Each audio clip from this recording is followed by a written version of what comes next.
everyone, welcome back to Tech Tales by Hitika.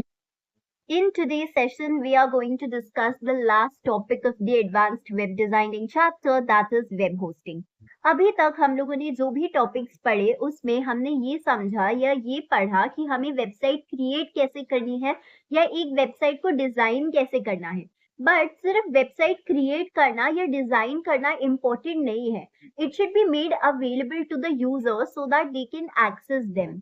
इसे हम एक रियल लाइफ एग्जाम्पल से समझने की कोशिश करते हैं. मान लीजिए कि आप एक बहुत अच्छे आर्टिस्ट है, आप बहुत ज्यादा beautiful drawings, paintings and artworks create करते हैं. बट अगर आप अपनी ये ड्राइंग्स, पेंटिंग्स और आर्टवर्क को सिर्फ और सिर्फ अपने घर पे रखोगे तो जो आपके फ्रेंड्स है, फैमिली मेंबर्स है या रिलेटिव्स है, वही आपके आर्टवर्क को देख के आपके टैलेंट को अप्रिशिएट कर पाएंगे. बट अगर आपको चाहिए कि आपके टैलेंट को और रिकग्निशन मिलना चाहिए तो ऑब्वियसली आपके आर्टवर्क्स को आपको किसी आर्ट गैलरी में प्लेस करवाना चाहिए ताकि ज्यादा से ज्यादा लोगों को आपके टैलेंट के बारे में पता चले. या दूसरे एग्जाम्पल ले लेते हैं, आप बहुत अच्छा लिखते हैं, for example you can write really good poetry, stories, books लिख सकते हो.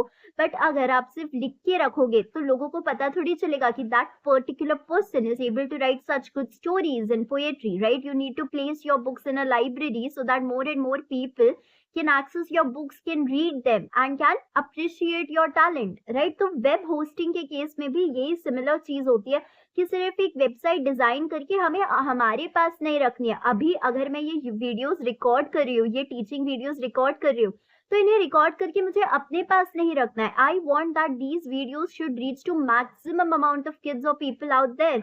तो मुझे इसे अपलोड करना पड़ेगा, राइट, यूट्यूब पे. तो दिस इज व्हाट और this is how your web hosting also works. Like, web hosting makes your website available on the internet so everyone can visit and enjoy it. Just creating a website is not enough. One has to make this website available on the internet. These web pages are to be stored in the web servers that are connected to the internet to be made available to others. ये statement का मतलब क्या है कि web hosting के जरिए हम हमारा जो भी वेबसाइट का कंटेंट है, जो हमारी वेब पेजेस है, उन्हें वेब सर्वर में स्टोर करवा देते हैं. जब हम लोगों ने इम्प्रेसिव वेब डिजाइनिंग वाला चैप्टर डिस्कस किया था तो उस टाइम पे बेसिक टर्मिनोलॉजीज पढ़ाते वक्त मैंने आपको वेब सर्वर का जो मेन फंक्शन है वो एक्सट्रीमली डिटेल में समझाया था. अगर आपको याद है तो हमारा जो वेब सर्वर होता है वो हमारे वेब पेजेस को स्टोर करके रखता है, प्रोसेस करता है एंड उसके बाद हमारी रिक्वेस्ट के अनुसार उन्हें डिलीवर करता है टू द यूजर्स. तो वेब होस्टिंग के जरिए हम लोग बेसिकली कर क्या रहे हैं, हमारे वेब पेजेस या वेबसाइट्स को वेब सर्वर में स्टोर करवा रहे हैं. And since these web servers are connected to the internet 24/7, जब भी कोई यूजर आता है सर्च इंजन में और हमारी वेबसाइट के बारे में टाइप करता है या हमारी वेबसाइट का यूआरएल टाइप करता है, आपका जो वेब सर्वर होता है वो रिक्वेस्टेड वेब पेज को फाइंड करता है एंड यूजर के ब्राउजर पे भेज देता है, allowing them to view and interact with the website.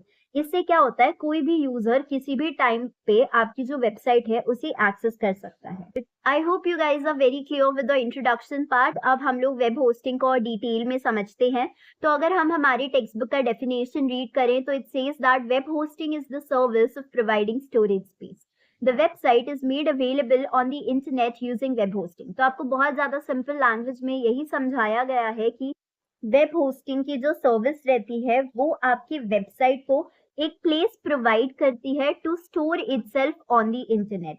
Web hosting के जरिए आप अपनी वेबसाइट को एक्सेसिबल बना सकते हो to everyone on the internet. जैसे हमें रहने के लिए घर चाहिए रहता है, वैसे ही हमारी वेबसाइट को भी अगर इंटरनेट पे रहना है तो उसे भी घर चाहिए रहता है. एंड हमारी वेबसाइट को वो इंटरनेट पे घर प्रोवाइड करने के प्रोसेस को ही हम लोग वेब होस्टिंग कहते हैं. वेब होस्टिंग का बेसिक मोटिव यही रहता है कि वो इंश्योर करता है that anybody can visit your website any time they want from any part of the world. Creating a website is very similar to building a beautiful house. लेकिन अगर किसी को पता ही नहीं है कि आपका घर है कहाँ पर, तो आपके घर पे कोई विजिटर्स नहीं होंगे. वैसे ही अगर इंटरनेट वर्ल्ड में किसी को पता नहीं है कि आपकी वेबसाइट एग्जैक्टली कहाँ पर है या आपकी वेबसाइट एग्जिस्ट भी करती है या नहीं इंटरनेट पे, तो लोग उसे कैसे एक्सेस करेंगे. अगर आपको चाहिए कि आपके घर पे बहुत लोग आने चाहिए, तो आप क्या करते हो, उन्हें अपना एड्रेस बताते हो या आपका जो घर है उसे मैप पे अवेलेबल करा देते हो।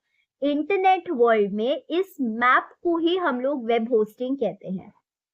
अब वेब होस्टिंग के बाद जो दूसरा कंसेप्ट हम देखने वाले हैं, that is going to be web host. अब वेब होस्ट डिस्कस करने से पहले हम एक स्टोरी समझते हैं, ये एक इलस्ट्रेशन समझने का ट्राई करते हैं। ठीक है, आप ऐसा समझ लीजिए, यू स्टे इन दिल्ली। ठीक है, अब आप दिल्ली से बॉम्बे शिफ्ट होना चाहते हैं बिकॉज आपको बॉम्बे में आके एक मिठाई की दुकान खोलनी है। ठीक है, you are coming to Bombay from Delhi to open a confectionery या स्वीट शॉप। ठीक है, तो आपको ऑब्वियसली बॉम्बे में आ रहे हो, पहली बार अपना बिजनेस ओपन कर रहे हो, तो आप डायरेक्टली, आपके पास इतना फंड तो है नहीं कि आप खुद की जगह खरीद लोगे, बिकॉज यू नो बॉम्बे की प्रॉपर्टी के rates are like oh my god. ठीक है, तो आप क्या कर रहे हो, आप सोच रहे हो कि मैं एक स्पेस जो है ना वो रेंट पे लूंगा। ठीक है, अपनी मिठाई या कन्फेक्शनरी शॉप को खोलने के लिए आपको एक स्पेस चाहिए, ये एक जगह चाहिए, एक प्रॉपर्टी चाहिए जो आप रेंट पे लेने वाले हो। ओके, तो अभी आपको जगह चाहिए, तो आपने क्या किया, आप बहुत सारी जगहें आप देख कर आए, बहुत सारे रियल एस्टेट एजेंट से बात की, डीलर्स से बात की कि कैसा क्या होगा करके, आपके बजट के अकॉर्डिंग, लोकेशन के अकॉर्डिंग आपने बहुत सारी प्रॉपर्टीज देखी, बहुत सारी जगहें देखी। उसके बाद फाइनली जाके आपने एक जगह जो है वो फिक्स की, बिकॉज आपको बहुत सारी फैक्टर्स देखने पड़ते हैं ना, कि आपको टाउन साइड पे चाहिए, अर्बन साइड पे चाहिए, सिटी साइड पे अपनी दुकान खोलनी है, क्या बजट रहेगा आपकी दुकान का, कितना स्क्वायर फीट होना चाहिए, ब्ला ब्ला चीजें जो भी है वो सारी आपने फैक्टर्स कंसिडर किए एंड उस हिसाब से आपने एक प्रॉपर्टी फाइनलाइज की। ठीक है, अब इन सारी चीजों को ना हम लोग इस वेब होस्टिंग के टर्म से कनेक्ट करने की कोशिश करते हैं। ठीक है, तो आप कहाँ आए थे, दिल्ली से बॉम्बे में आए थे। अब बॉम्बे तो बहुत बड़ी जगह है, अगर आपसे कोई आपकी मिठाई की दुकान का एड्रेस पूछेगा तो आप ये तो नहीं कह सकते कि मेरी मिठाई की दुकान बॉम्बे में है, आपको एग्जैक्ट एड्रेस बताना पड़ेगा, क्योंकि मुंबई तो बहुत बड़ी जगह है ना भाई। तो अभी आपका ये जो बॉम्बे है या आपकी जो मुंबई है उसे हम इंटरनेट से कनेक्ट करेंगे। ठीक है, आपने जो अपनी मिठाई की दुकान खोली है उसे हम एक वेबसाइट समझेंगे, एंड जो भी आप डिफरेंट टाइप्स की कॉन्फेक्शनरी आइटम्स रख रहे हो, केक्स, पेस्ट्रीज रख रहे हो, मिठाई रख रहे हो, लड्डू रख रहे हो, जो भी रख रहे हो, वो आपके वेब पेजेस हैं।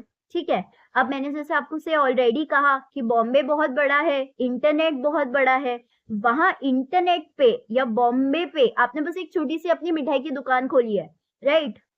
तो अब बड़ी सी बॉम्बे शहर में एक छोटी सी टाउन में कोई रोड साइड पे आपने अपनी दुकान खोल रखी है, तो लैंडलॉर्ड जो है, मतलब जिसने आपको वो प्रॉपर्टी भाड़े पे दी है अपनी मिठाई की दुकान को खोलने के लिए, आपका ये जो लैंडलॉर्ड है उसे हम कनेक्ट करेंगे वेब होस्ट को।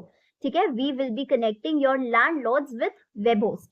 और अभी आपकी मिठाई की दुकान पर जो विजिटर्स आते हैं आपकी मिठाई चखने के लिए, उन्हें हम रिलेट करेंगे विद द इंटरनेट यूजर्स।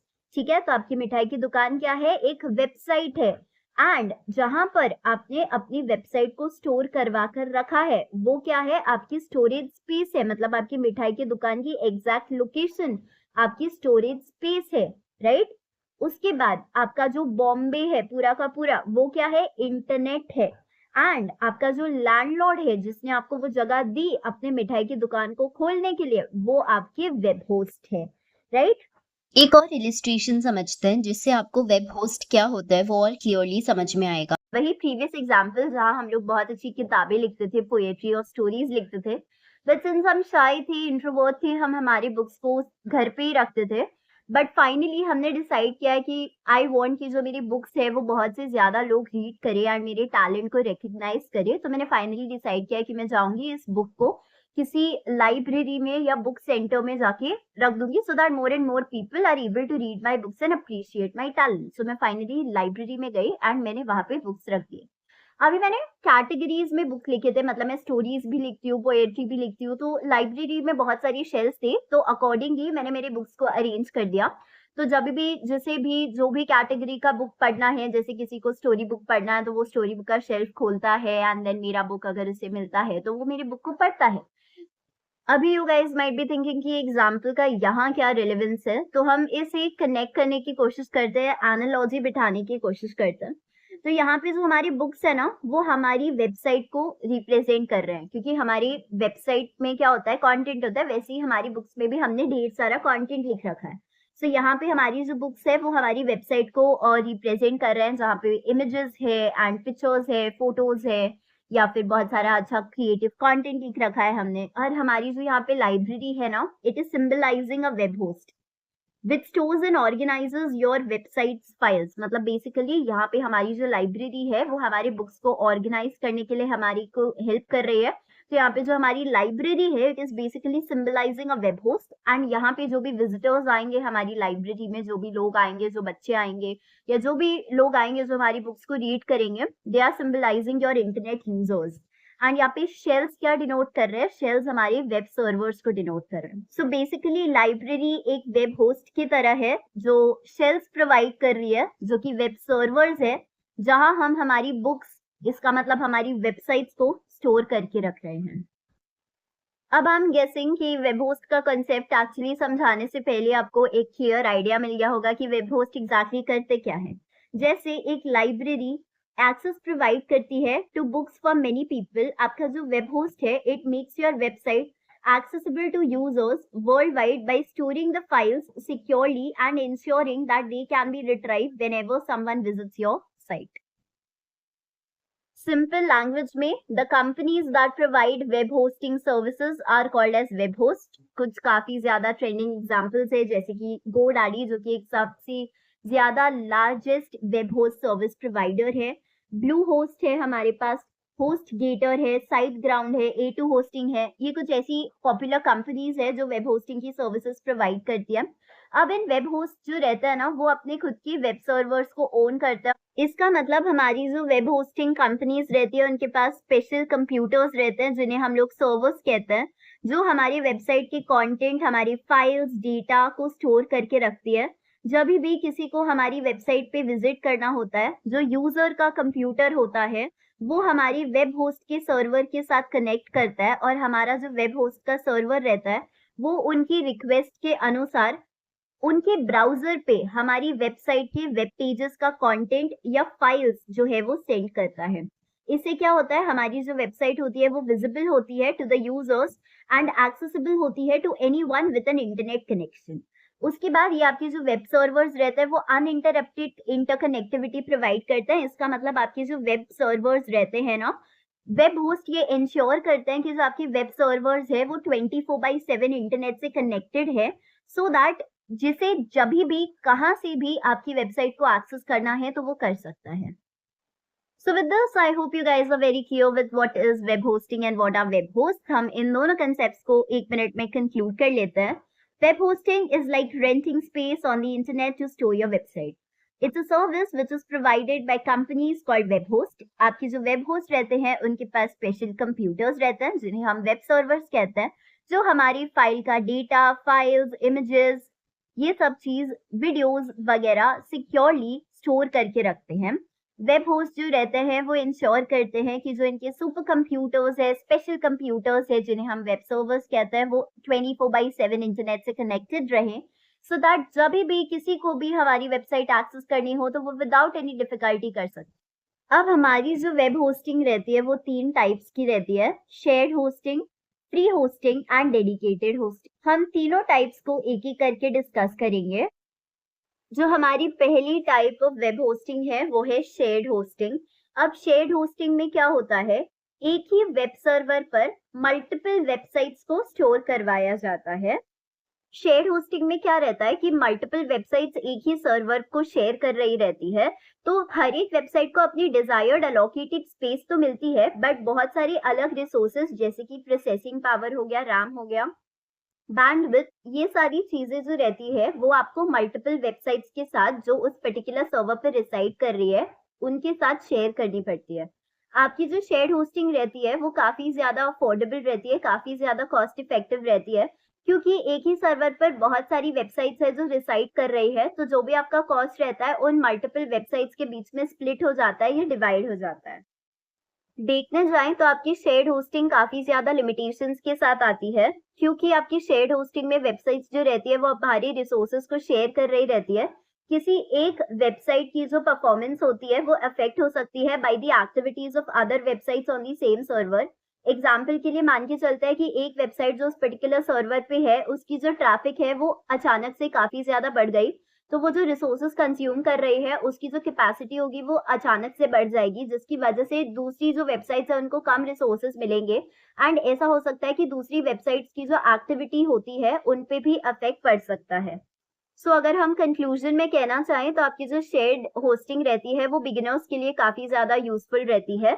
अगर आप एक स्मॉल स्केल पे बिजनेस कर रहे हैं, आप एक ऐसी वेबसाइट ओनर है जिन्हें ज्यादा रिसोर्सेज की जरूरत नहीं पड़ती है, जिनकी जो ट्रैफिक है वो भी काफी ज्यादा मॉडरेट है, या अगर आप एक नए यूजर है इंटरनेट पर, तो आपके लिए शेयर्ड होस्टिंग रिकमेंडेबल है। अगर हम शेयर्ड होस्टिंग को एक रियल लाइफ एग्जांपल से समझे तो आप एक ऐसे समझ सकते हैं कि आप किसी दूसरी सिटी में शिफ्ट हुए हैं, वहां पर अपनी स्कूलिंग के लिए या कॉलेज के लिए, वहां पर आपने एक 1 BHK फ्लैट लिया है, बट वो जो 1 BHK फ्लैट है वहां आप अकेले नहीं रहते हैं, वहां पे आपने और बहुत सारी रूममेट्स, फॉर एग्जाम्पल और 2 या 3 रूममेट्स है जो आपके साथ रहती है। तो हर एक के पास अपना खुद का बेड है, खुद का अकोमोडेशन स्पेस है, लेकिन जो भी रिसोर्सेज है जैसे कि किचन हो गया, बाथरूम हो गया, वो आप शेयर कर रहे हैं। इससे क्या होता है, कॉस्ट बैलेंस रहता है, क्योंकि आपका जो भी इलेक्ट्रिसिटी बिल वगैरह है, वाटर बिल वगैरह है, वो जो है आप सबके बीच में स्प्लिट होने वाला है। तो ये काफी ज्यादा कॉस्ट इफेक्टिव ऑप्शन है, काफी ज्यादा अफोर्डेबल ऑप्शन है, but as a beginner level ही ये प्रेफरेबल है। ठीक है। साथ ही साथ आपको ये भी याद रखना है कि आपकी जो शेयर्ड होस्टिंग रहती है वो आपकी वेबसाइट को एक डोमेन नेम प्रोवाइड करती है। अगर आप एक बिगनर हैं तो डोमेन नेम क्या होता है, आपकी वेबसाइट का जो नाम रहता है उसे हम सिंपल लैंग्वेज में डोमेन नेम होता है वैसा समझ सकते हैं। तो शेयर्ड होस्टिंग के जरिए आपको डोमेन रजिस्ट्रेशन सर्विस भी प्रोवाइड की जाती है। मतलब जो आपके शेयर्ड होस्टिंग सर्विस प्रोवाइडर्स रहते हैं वो आपको अलाउ करते हैं to search for and register a domain name. जैसे ही आप अपना डोमेन नेम रजिस्टर कर लेते हैं, आपको अपनी वेबसाइट को लिंक करवाना रहता है to the shared hosting account. जैसे ही लिंक हो जाता है, आपका जो शेयर्ड होस्टिंग प्रोवाइडर रहता है वो आपकी वेबसाइट को होस्टिंग एनवायरनमेंट में सेटअप कर देता है उनके सर्वर पर, और रिसोर्सेज जो है जैसे कि बैंडविड्थ, स्टोरेज, ये सारी चीजें अलोकेट कर देता है so that your website starts functioning. जो हमारी second type of web hosting है दैट इज फ्री होस्टिंग। ये काफी ज्यादा सिंपल है टू अंडरस्टैंड। फ्री होस्टिंग क्या होता है, ऐसी कुछ वेब होस्टिंग सर्विस प्रोवाइडर्स होता है या कुछ वेब होस्ट रहते हैं जो आपको अलाउ करते हैं अपनी वेबसाइट को इंटरनेट पे अवेलेबल करवाने के लिए for a limited period of time without any cost. Okay, तो फ्री होस्टिंग में क्या रहता है, there are some free hosting websites which provide you free hosting of the website for limited period of time। तो ऐसे web host जो आपकी website को कुछ लिमिटेड पीरियड ऑफ टाइम के लिए इंटरनेट पर अवेलेबल करवा देते हैं विदाउट एनी कॉस्ट, उन्हें ही हम लोग फ्री होस्टिंग कहते हैं। ठीक है। Now free hosting come with its own limitation. Since आपने सर्विस प्रोवाइडर्स को कोई चार्ज पे नहीं किया रहता है, वो आपको काफी ज्यादा कम रिसोर्सेज अलोकेट करते हैं। ऐसा हो सकता है कि वो आपको अपने सर्वर पर काफी ज्यादा कम स्टोरेज स्पेस अलाउ करें, या आपको काफी ज्यादा बैंडविड्थ, इसका मतलब the amount of data that can be transferred, उसका रेशियो भी काफी ज्यादा कम अलोकेट करे। सिंस आपने कुछ भी पे नहीं किया है तो आपको जो फीचर्स है वो काफी ज्यादा कम मिलने वाले हैं as compare to paid hosting options. कुछ कुछ फ्री होस्टिंग प्रोवाइडर्स जो रहते हैं वो आपकी वेबसाइट्स पर एडवर्टाइजमेंट्स, खुद की एडवर्टाइजमेंट्स रन करते हैं या डिस्प्ले करते हैं so that they are able to cover the cost. And अगर आप फ्री होस्टिंग सर्विसेज ले रहे हो तो ऐसा हो सकता है कि आपको अपनी वेबसाइट पर खुद काफी ज्यादा कम कंट्रोल रहे, क्योंकि आपके पास ज्यादा कस्टमाइजेशन ऑप्शंस नहीं रहेंगे, और आपके जो फ्री वेब होस्टर्स रहेंगे वो आपको काफी ज्यादा सिक्योरिटी फीचर्स या सपोर्ट भी प्रोवाइड नहीं करने वाले हैं as compare to hosting paid hosting services. और आपकी जो सूटेबिलिटी रहती है, इसका मतलब जो फ्री होस्टिंग रहती है वो उन्हीं वेबसाइट्स के लिए सूटेबल रहते हैं जो काफी ज्यादा छोटी है, जो पर्सनल ब्लॉग्स लिख रहे हैं या कुछ एक्सपेरिमेंटल प्रोजेक्ट्स होते हैं जहां बजट एक कंसर्न है। उस टाइम पे अगर आप फ्री होस्टिंग ले रहे हो so it can be a better option, otherwise it's not recommended. क्योंकि ऑब्वियसली ये काफी ज्यादा नोट किया गया है कि जो फ्री होस्टिंग सर्विस प्रोवाइडर्स रहते हैं वो उतनी same level of reliability, speed and support नहीं प्रोवाइड करते हैं as paid hosting service providers do. The last type of web hosting service that we have is dedicated hosting। Dedicated hosting में क्या रहता है कि आप अपने वेबसाइट के लिए एक पर्सनलाइज सर्वर खरीद लेते हो। मतलब एक पूरा का पूरा सर्वर आप अपनी ही वेबसाइट के लिए रेंट करते हो, और कोई भी वेबसाइट उस सर्वर पर आके स्टोरेज स्पेस ऑक्यूपाई नहीं करने वाली रहती है। These are paid hosting servers for large websites. इसका मतलब ऐसी बड़ी बड़ी वेबसाइट्स जहाँ पे बहुत ज्यादा अमाउंट ऑफ डेटा स्टोर्ड रहता है, इमेजेस स्टोर्ड रहता है, वीडियो स्टोर्ड रहते हैं, information content web pages stored रहता है, या ऐसा कॉन्फिडेंशियल डेटा स्टोर्ड रहता है, या ऐसी वेबसाइट्स जहाँ पे बहुत ज्यादा अमाउंट ऑफ ट्रैफिक जनरेट होता है, उनके लिए डेडिकेटेड होस्टिंग सर्विसेज रहती है जो कि पेड रहती है, जहाँ पे एक सर्वर रहता है ओनली फॉर वन वेबसाइट। अब डेडिकेटेड होस्टिंग के काफी ज्यादा एडवांटेजेस रहते हैं, क्योंकि डेडिकेटेड होस्टिंग में आप एक पर्सनलाइज सर्वर सिर्फ और सिर्फ अपने लिए रखते हो, तो आपके पास पूरा का पूरा कंट्रोल रहता है over the storage space and other resources, and undoubtedly यहाँ पे जो परफॉर्मेंस रहती है वो भी काफी ज्यादा हाई रहती है, क्योंकि आप अपने रिसोर्सेज जो रहते हैं वो किसी और वेबसाइट के साथ शेयर नहीं कर रहे रहते हो, तो आपकी जो स्पीड रहती है, रिलायबिलिटी रहती है, वो काफी ज्यादा हाई रहती है। एंड उसके बाद आपके पास पूरा का पूरा कंट्रोल रहता है ओवर सर्वर कॉन्फ़िगरेशंस। इसका मतलब सॉफ्टवेयर इंस्टॉलेशन, सिक्योरिटी सेटिंग्स आप अपने अनुसार अपने कस्टमाइजेशन कर सकते हो जैसे आपको चाहिए। एक डिसएडवांटेज जो है आपके डेडिकेटेड होस्टिंग का वो यही है कि ये काफी ज्यादा एक्सपेंसिव रहती है। बट अगर आपके पास बहुत ज्यादा बड़ी अमाउंट ऑफ डेटा है या ऐसी वेबसाइट है जहां बहुत ज्यादा ट्रैफिक जनरेट हो रही है, तो इतना अमाउंट स्पेंड करना एंड अपने यूजर्स को बहुत ज्यादा हाई क्वालिटी कंटेंट प्रोवाइड करना, I don't think it's a bad option at all, and the companies don't even regret. So with this, we are done with all the three types of web hosting, that is shared hosting, free hosting and dedicated hosting. I hope आपको अच्छी तरह से तीनों type of web hosting समझा होगा। Not only this, web hosting क्या होता है, वेब होस्ट क्या रहते हैं, वो भी अच्छी तरह से समझा होगा। If you have any queries regarding any of the topic discussed in today's video, please do let me know in the comment section. I have provided a PDF of objective type questions of the web hosting topic in the description box below. Do check it out for your better understanding. Also, if you found this video informative, do not forget to hit the like button, comment down all your queries and suggestions if any, share with all your IT friends, and do subscribe to the channel. Hit the bell icon so that you do not miss any of the updates. Stay tuned for the next video. Until then, bye-bye. Take care.